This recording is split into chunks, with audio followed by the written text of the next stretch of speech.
పైన మేము కలుసుకొని ఉన్నాం. ఇప్పుడు కూడా నీకు విడిచిపెట్టి నేను వెళ్ళటం లేదు. నా వయసు ఎక్కువైపోతుంది, తర్వాత నా ఆరోగ్యం కూడా బాగుండటం లేదు.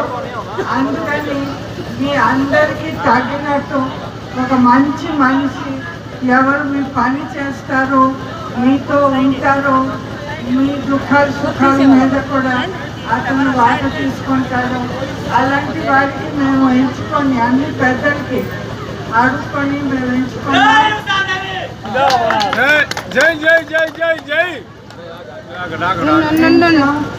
మీరందరూ కూడా నాతోటి ఏకమతం అవుతారు.